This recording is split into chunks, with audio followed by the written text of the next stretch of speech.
Hello, and welcome to Awe and Wonder. Christian Murphy here with Campus Ministry. So excited to be here with you. We have another edition here of our senior showcase for Awe and Wonder. Today we're welcoming Michelle Bradford, who is a senior here at St. Joseph's College on the Long Island campus. Michelle has been really involved with campus ministry. She's an awesome person who brings a lot of spirit and energy to whatever it is that we're doing, and I think that's a beautiful thing, and it captures exactly what I hope and pray for an office like this can be, is like the energy and spirit of someone like Michelle and what she brings to it. And then the way she gets people involved too. I always feel like she's one of those students that is just constantly talking to other students saying, hey, check this out. You should come join. You should come do this. And it's just a really good energy to be around. I think the only way that we as people can grow in our spirit and in our ministry of any kind is if we have a spirit of collaboration. And you've heard me say that before, probably on this show. I probably say it a lot. And I think someone like Michelle here is a great example of the spirit of collaboration. So I'm really excited to welcome in here, and I'm going to zip it now and just welcome her on in. So, hey, Michelle, what's up? Hello. Welcome. Welcome to the show. Thank you. I can check this off my bucket list. I feel like I had this for so long. Like, if you're on a podcast, this is so cool. Yeah. Again, that kind of goes back to what I said in the intro there. Your excitement is really contagious. I think it's really awesome, and it's makes me excited to do it and being on every episode and doing it. I think it's really important to have conversations with people who appreciate it, and so it's great, all around great. We're happy to have it. Happy to have you on here and check it off the bucket list. So you're graduating this year. You're a senior. How does it feel? It's crazy. As like we're doing this now, I'm finding jobs and thinking about grad school and life and things, and it's like I feel like it's coming, but like it's not yet there. So it's like a mysterious atmosphere, but then it's also like, oh, it's gonna be here in like less than 3 months, and it's like, I'm ready. But at the same time, it's exciting, I guess. Yeah, the mystery of time, I think, is really interesting for our students that are graduating, because right now it's like time is this illusion of like everything's happening so quick, yet you're still so young, and like I feel like I keep telling all of you, it's like, breathe. There's like so much more to happen. Like right now you feel like everything that happens right now is like it's make or break, and it's like there's going to be a huge moment of pause once you get that diploma, where you'll just take your breath and it'll come together. So nice and easy. Wanted to talk to you here about some of your experience on campus, and because you've been so involved in so many things. So tell us a little bit about yourself. What are some of the things that you've been involved in, and like what would you say has been your through point through not only campus ministry, but just the college in general? Yeah, so I came to St. Joe's when I was a sophomore. I went away to a school that praised us, like they did these things of like service things, but we never really did anything kind of. It was just like an atmosphere of like we would go to church and they would have like gospel readings, and like I would be involved in like the church choir, but like they never did like go into mission trips or that kind of stuff. And then coming here, I saw you guys have mission trips, and you do like a whole bunch of like outside activities with like stars and like helping people. And I was like, oh, this is really cool. I always wanted to do that. And then I got to go with you guys to North Carolina, and it was amazing. Like just being with people from like this campus and the Brooklyn campus, and just like making friends and hanging out and helping people and building things. Like that was really like a turning point in my life, and like something that I want to take and do forever as I graduate. Yeah, the spring break trip you were on to Carolinas, that was a really cool trip. That was special. And it's cool that you have your previous experience at another university, because I think it's really valuable too for people to see that campus ministry and ministry in general takes on a lot of different forms. And so there's all different unique ways to do it. And there's some ministries that do really specifically, on campus, whatever, worship and music and different things like that. And then there's some that just do service. And then figuring out that place is something that I'm very conscious of. So I'm really happy to hear that you were able to see that and witness that, and then come here and get what you needed. That makes me really happy to hear that. So yeah, you went on that trip. What other trips have you been, or service things have you done? I did. There's so many. I can't think of. Right? It's like the same here. I'm like, what is it? What can I think of? The Halloween one. We did the Halloween. That was fun. Halloween, yeah. And then you did the Bronx, right? We did. Yes. Oh, that was so fun. I remember that. what before COVID happened, me, my friend Dominique, and her other friend, we were all supposed to go together, and COVID happened, and we had to cancel it. But Yeah. the previous times we went, it was really cool. Like we would go and we would cook for the people who lived there, and then they'd have like holy hour, or we would do like game night or something. Like I remember one time we did that, and I was the first one of when I first got there to be the first one to go, and I saw a picture of me on the Instagram. I was like, oh, I'm the first one to go. It was really cool. Yeah, you were the first group, right? Yeah. So for those listening, I think it's cool too to talk about this because I have so much excitement and hope that someday soon we'll be back to doing these wonderful things. But yeah, in the Bronx, we go to the Franciscan Friars have a wonderful shelter there for men who are getting off the street and cleaning their life up and making the right decisions and working through that with the Franciscans. It's called the St. Anthony Shelter. And we're good friends with them, and they've opened their doors to us to let us come cook for them and eat with them, and then play games and stuff, and like just get to know the guys in the community. And it's pretty cool to see us traveling there. At the Friars too, I remember because someone I know, Stephen McLaren is in there. Is not the Friars. He's in seminary school, and some of his friends like would come and visit, and they would stay there and be like, "Oh, do you know Stephen?" Like they would talk to him about him for hours, and it's really interesting seeing them because I remember them when I did like other church things with my youth group, and I was like, "Oh, I know you." And we just it's pretty cool when you see like when you start to get involved in various things, how you see that most of the people that you appreciate and you admire, or you like see them and you say, "Wow, that's a really special." Like you see they're connected to other people too. That yeah. Like, whoa, it's which I think is the power of the Holy Spirit. I think that's like what's that idea of like birds of a feather flock together kind of thing. I think we could look at the Holy Spirit as a bird too. That's one of the references. I think there's something to be said about that. That when you go to a place like that and you say, "Wait, you know this person, you know that person." Well, it sounds like I'm in the right place. And so you've been really aware of that. And so I want to know about this is very personal, but feel free to take this as you want and not get too personal. But I feel like your faith has been so mature for your age. And so you're so aware, like, what is it about why do you feel called to have faith?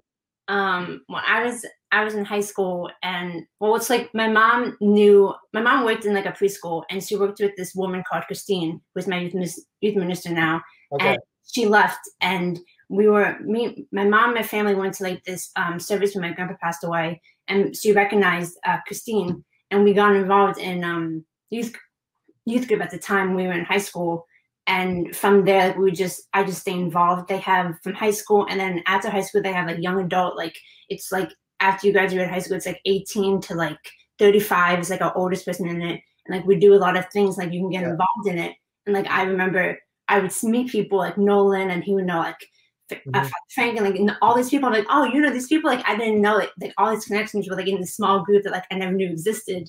Yeah. And I just got really involved. And at one point, I became like an intern for Christine, and I found out more than I thought I knew, and it was just really interesting seeing what ministry does, and like in that kind of sense. Oh, that's cool. Yeah. You're like a perfect example of like what youth group should do and be. Is that you got involved, you said yes to the journey, and then you connected with other people, and it's continuing to progress now as you're an adult, and you're still finding new ways to be involved. And I think that's really, because that's like, I was a youth minister for a little bit in a parish and before I was here. And that's really what we always hope for, is that it builds these foundational elements that can then grow. And so that's pretty cool. And yeah, some of the names you mentioned there are people that I've known. And so like, it's a small little world, right? Yeah. That's cool. Yeah. It's been a crazy year, Michelle. And I've been thinking and praying a lot for our seniors, for everyone, but especially our seniors, because you're in a unique circumstance where you're saying goodbye to this campus and these memories, and you can't really have your final lap the way that you thought you would. What has this year taught you with regards to like perspective on what you've gotten to do here? And just, what has been your reflections this year as we've all been reflecting a lot? I definitely say the connections I made during COVID have definitely like not improved, but like have fostered into this really amazing relationship with people I never thought would be like my friend, or like old people I never thought I would like connect with again. Because sometimes like we're friends, they come and they go, and like the true friends always stick. And like the foundation that I have with my friends like have really grown, and I really appreciated that connection with people that I didn't think, like, I thought there'd be times like where I thought friendships would like fall apart because of like things happening and everyone's like in their own plate right now and I'm crazy and like, but like they stuck together and like we came back when school first started and like it was just amazing seeing my friends. Like I was like almost like gonna cry because I haven't seen them in 6 months and like just being that like the atmosphere, like even though it's like stay 6 feet apart and like we couldn't like talk to each other that much, like it was just the spirits were so high. I think we had mass that day outside and I was like, oh my god, it's so cool. Like it was the best day like ever just to see people and to be with everyone again. It was like, this is like if I can leave on that point, like I'll be like proud of that moment of like being like I've learned a lot about what friendship is and like what community is and like beyond just like school and like graduating. That's so positive. Gosh, you're so dang positive. It's awesome. And it's really, like I said, it's really contagious because that the mass on the grass was really special. And those little opportunities we've had to gather have been so much more appreciated recently because they've been so limited. And yeah, that's really special, Michelle. Thank you for sharing that, and thank you for being honest about that too. Because I think whether you realize it or not, that really touches me a lot too. Because on the other side of it, and trying to put this stuff together and figure out what is it going to look like, it's really wonderful to see that there are people who really receive it and are excited to jump in the pool and go for it. So yeah, you the minute you were allowed to come on campus, I feel like you were here. You were like in your car, like ready to go. What are some things that you've been like reflecting on memory wise? Like because you've been through a lot of things. So like let's just jump down memory lane. Like what are some of the memories that you got of Yeah, so when we went to North Carolina, I think it was, I forget. Yeah. We went to Southport based on the movie of New Haven and the whole town, and we walked around and we actually had like I think lunch or dinner at this really like diner that's like themed a certain way, and it was really cool. Yeah. And we came back, and we actually took the car was on like a boat. It was really cool. And oh, ferry, yeah. I never done that. I was like, that's so cool because like I know Paddock has that, and you can take it to like Connecticut or whatever, and like Fort Jeff has it too. That's what it was, yeah. And I never done that. I was like, oh, this is so cool. And everyone got off that point and like went outside. I was like, it's too cold out and there's too many birds. I'm just gonna sit in the car. And I was like, come on, like, no, I'm just gonna sit in here. And then we got back, and we had like a bonfire that night because we were leaving the next morning, and just like sitting there with everyone, we were singing songs and just talking. It was just like it was a great atmosphere, and just being there, I think in that moment, I realized that like St. Joe's is like my home, and like this is something like that connection is something I want to thrive to like have like beyond like school, and like just like take that energy and like make it into something great, and like take it and remember all that came with it, and like transform it into something new that I can do. So yeah, I love those memories too because, and it's funny because when we had this discussion with Josh, we ended up reminiscing about one of the trips and a similar memory, and I think it's what's cool about those kinds of trips is that you do the work during the day and then you get involved and you do really good things and you meet people in the community. But then like the second part of it that's so special is the companionship of the group itself. Mm-hmm. And then finding these little adventures where you're just like, hey, let's put the phones down and let's take a drive and let's go discover something as a team. And then it's those moments that become these really, going to the title of the show, Awe and Wonder. Those are like those moments of awe and wonder where you're like, I'm on a ferry with a bunch of people that a week ago I had no clue they existed. Yeah. And now we're all so close and we're sharing these really personal moments and we're praying together. It's like you can't. It's hard to measure. It's really special. Going off of that, from like friendships, after that trip, I became really close to one of my friends, Alex. Like we would talk every now and then after the trip, but like specifically this year, like he was in 2 of my classes for like my senior thesis class and my other one. We would just talk all the time. Like we became really good friends from this, and we would just connect and like talk about the memories we had and all the fun stuff. And like I never thought that would happen because of stuff like this, but like we just picked up the connection when we left off, and it was really cool. Yeah, that's so awesome. Yeah, I mean, some of my very good friends to this day are friends that I made on mission trips when I was a student at St. Joe's. Actually, my two of my closest friends, not including my wife, but 2 of my closest friends who are actually getting married this year. Oh, wow.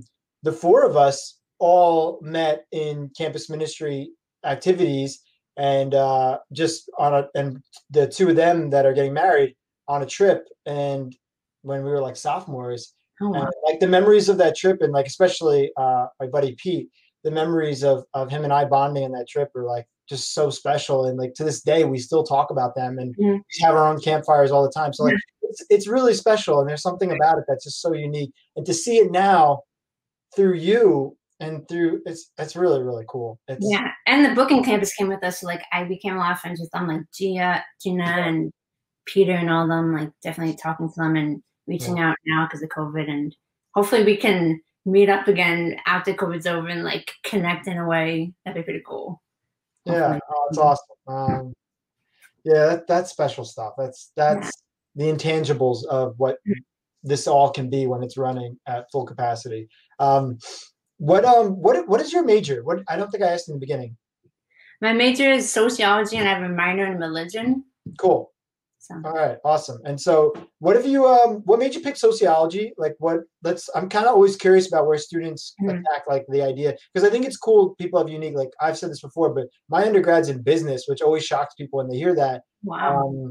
So I think it's fun to hear where people are from. So why sociology? That's well, at first so like my church did like midnight runs where we go in the city and we help people who are homeless. We give out like we like this the church we donate, and like our youth minister would like give speeches of like ask people to donate like not like we do like peanut butter jelly sandwiches or like clothes and things around the season, and we would go in the city, and it's like a huge organization, I think run by someone who was part of the Diocese of Rockville Center.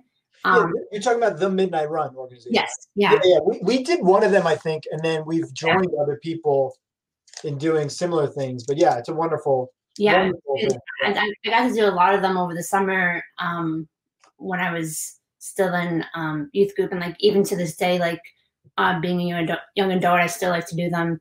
And like at first I really enjoyed helping people, and like I kind of wanted to be like a social worker, I guess, because I would talk to my youth minister about it, and when she would be like, oh, this is what they do, like this is what they are, kind of, and like that's what I thought I wanted to do. But then when I came to St. Joe's and I did like an internship, I realized that I didn't really like it that much, and it wasn't something I wanted to do. But I decided to apply for a minor in religion because like ministry is something I always wanted to do with my life, and volunteering is something I want to like live out, kind of. So like Cool. I feel like when I graduate, I'm probably gonna find something like ministry or like something that like in like the religious aspect side, but I don't think I'm gonna be a social worker. But it was still fun learning about like sociology and the way the world works and like why we think what we think, kind of. And it does tie to like some religious aspects too. Oh, it 100% does. And you will be using that degree way more than you think because I'm a big advocate for anyone who says they want to go into ministry, which anybody who ever talks to me and says, oh, I want to do this or that, I always say, study something other than religion as well, because that's what the church needs right now more than ever. And that's advice my father gave me. That's why I have a business degree, was because same thing. He said, study what do organizations need? They need, organizational leadership. And so what do ministry need? Well, they need people who understand sociology and people and society and how to. So I think that's a wonderful gift and a very smart way of going about it that you're going. So what's been something really fun about sociology that you've learned? Like, is there a favorite class you took or? There's so many. I don't know. I know, right? Or it doesn't have to be sociology. How about this? What's your favorite class that surprised you? That you're like, whoa, I didn't think I'd like that. One class that was really cool I took last year was a religion class, and it was called Belief and Unbelief. And we learned about Petriana's class. That class was amazing because it talked about like why people believe in God, but like it talked about it in a way like God is so infinite that we can't conceptualize it, and like we can't define ourselves, like our identity, like we can't, like we can say things about ourselves, but like it's not gonna fully ever like encompass all that we are. Kind of like I was reading a book in the class, and it talked about how like in Alice in Wonderland, like the caliper asked who is Alice, and like Alice would be like, oh, I'm a girl, I have blonde hair, like she was describing physical things, but like the caliper was like, no, who are you? Like in a sense, like it's so much more than who you are. It's like you can't even put words to it, just like you can't like conceptualize God and like who you are as a person, kind of. And I was like, that really stuck with me. I'm like, oh, this is so interesting and cool.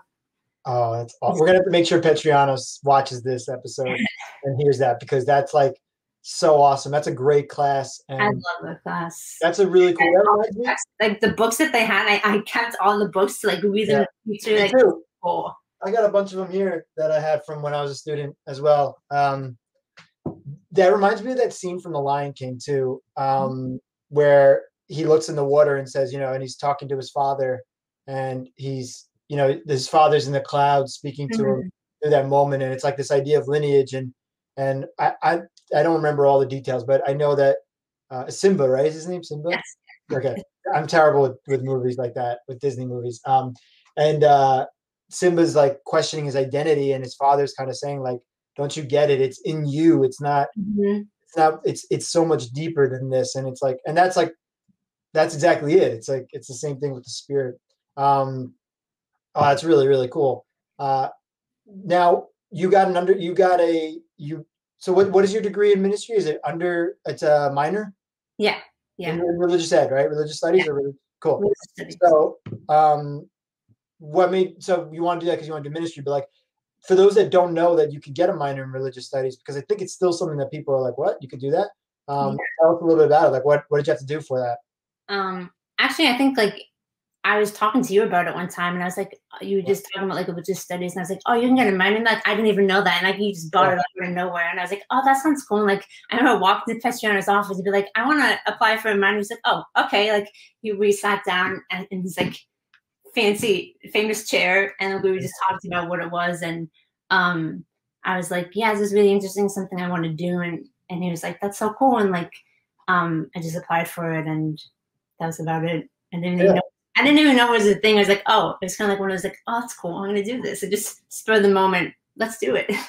Yeah. I asked that question partially because I know, and I remember having that conversation with you. Yes. Because I don't remember it that much, but I remember like, it just like came up out of nowhere. Like, it was like a snapshot in like the future, and like, it was weird.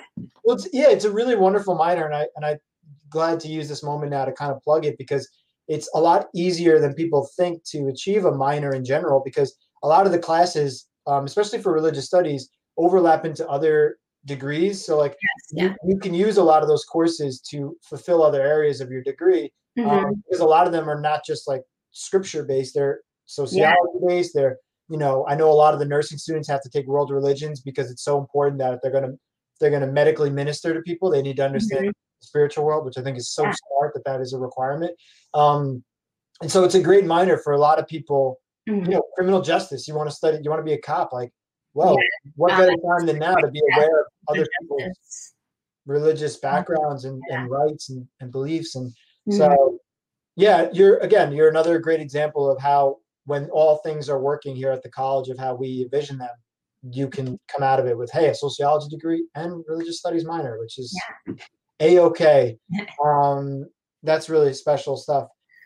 Okay, so I like to ask random questions of people that are here about like just where they see the spirit in the world. And so I'm a big movie fan. I know you are too, Michelle. And you're a big like TV and movie fan. And we have a lot of great conversations about finding God in the world outside of like a church, and seeing like how it can be in things and picking that apart. So you mentioned Alice in Wonderland as an example of something, right?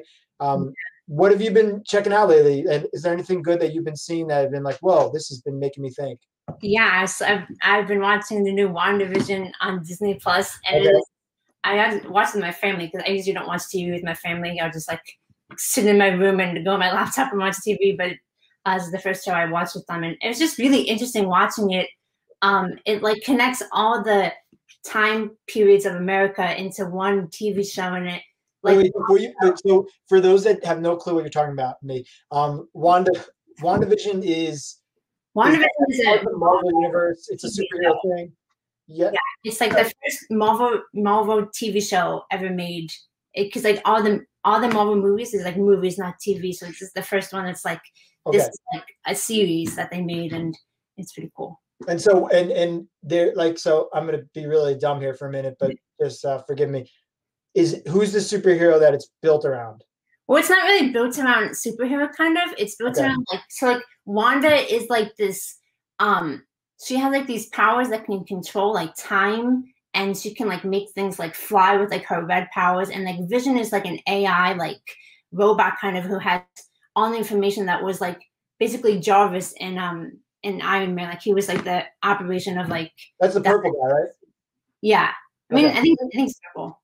Well, he's the one with the yeah. So wait, so Wanda and Vision are two people. It's not one. Yes, two different people. Ah, It's like a TV show that it's cool because it's not based on like superheroes and villains. It's actually based on like these two people are kind of the villains, and they're not realizing that what their effects are causing to like their town area that Wanda made is actually like hurting the people like a lot. And it's definitely, I don't want to spoil too much of it. don't spoil. This is interesting. And for those watching, I really have no clue. This isn't like a play or anything. This isn't a joke. I am actually completely. I don't have Disney Plus. I'm oblivious to anything that Disney does these days.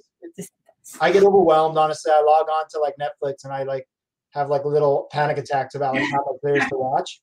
So I find myself personally with what I view. I go into my DVD collection and I watch old films that I just rewatch and obsess over.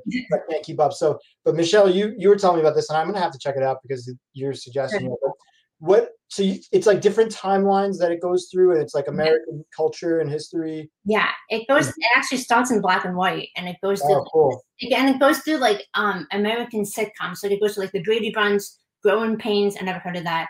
And different. Wait, what? You never heard of Growing Pains? No, I've never heard of that. All right, continue.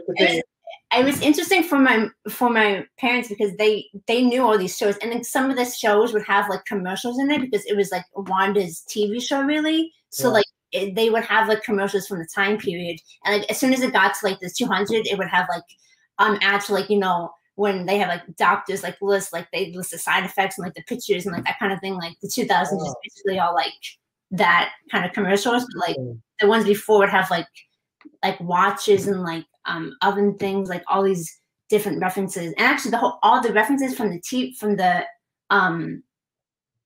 commercials went to like the sitcom of like the what's it called, the comic book that actually made WandaVision what it was. Oh wow. Yeah. So it's all in like comic books that were like so long ago, but they all put together from that time period TV show that was based around all the Marvel characters that were in other movies, and like put them all together in this one time frame that is now kind of. So it's really cool. That's really so. It's cool that you watched it with your parents and your family because, I like that this idea of traveling through time and showing because like I accidentally just judged you for not knowing Growing Pains. I apologize. Why would you know it? It's fine. Like it's what it is, right? But it's cool that you're seeing shows like this that are having, because you didn't know what Growing Pains were, but it started a conversation with you and your parents about historical TV and how like media captured different moments of culture as we knew it. And I remember watching sitcoms and stuff, certain ones with my family as a kid that were really, foundational as to like what I remember childhood to be like that are nothing near now what's out. So that's kind of cool to see. Now, so it was black and white in the beginning. I love that. I'm a big fan of that. That's cool. And then the product placement, like what have you found though? Like if you were to put this into a spiritual lens, like where have you felt that there's like something awakening in you of going, oh, I see something here that's deeper. It's a cool, I feel like in the religious aspect, it's cool to see a show not centered around like heroes and villains, because like usually you see like heroes and villains, but like as you like get older and you learn things in school, you always see like the villains and the heroes are not always the good and the bad people. And you kind of see that in different aspects of like life and like where you are and what you're learning about like yourself and like maybe your biases and the things that like you learn and you go from. And like to see a show like have so many mistakes of like who humans are, and to see like heroes as flawed too kind of shows like we can all be heroes in a sense, kind of. Oh, I love that. Yeah. Oh, that's and it shows that there's nuance to it, that there's so much more layers than to just good versus evil. I think that's really cool. Well, this is fun. I love the way that you look at things and the time that you take. It gives me a lot of hope. Michelle, you're a great example of someone who's not lost and has real purpose and real a call to think deeply and be engaged in things that are moving you. As we close out this conversation here, what's one thing that you want to share here as maybe a moment of something positive that you kind of want to go off on a note here? I don't know. I've been thinking about this a lot and trying to think of like the perfect, I don't know, thing to say, but I feel like there is no perfect anything you can never say really. Sure. I feel like maybe if like you're going to school, like whatever school you go to, like definitely try to get involved and like be a part of the community, because it's definitely worth it, and you learn so much more about yourself through others and like the connections you make. And it's definitely, it can never hurt to try new things, even if it's you don't like it, like you learn from it and you go from it as a person. So like it's going to shape who you are, and like your college journey, if you allow it to, is really going to shape who you are, and like, those connections are always going to stay. So like I guess definitely go out there and just try new things and just embrace the awkwardness sometimes, because it's definitely worth it. Oh, that's the title of this episode. Embrace the awkwardness. I like it. Yes. That's perfect. No, it's so perfect. Exactly. Embrace the awkwardness and get through it, because there's something so wonderful at the end of it. And most of the greatest things in my life, and I'm sure you'll attest this too, started off as being incredibly awkward. Definitely. So I love it. Well, Michelle, thank you so much for taking the time to chat. This was a really fun conversation, and sorry to see you graduate. We're going to miss you here, but I'm really happy and proud of you and everything that you're doing. And I know you'll stay in touch, and it's exciting to see what you'll do next. It's really wonderful. So congratulations, and God bless. Thanks everyone for tuning in here to On Wonder. Whether you're listening or watching here, I really appreciate your companionship. God bless, and we'll see you on the next one.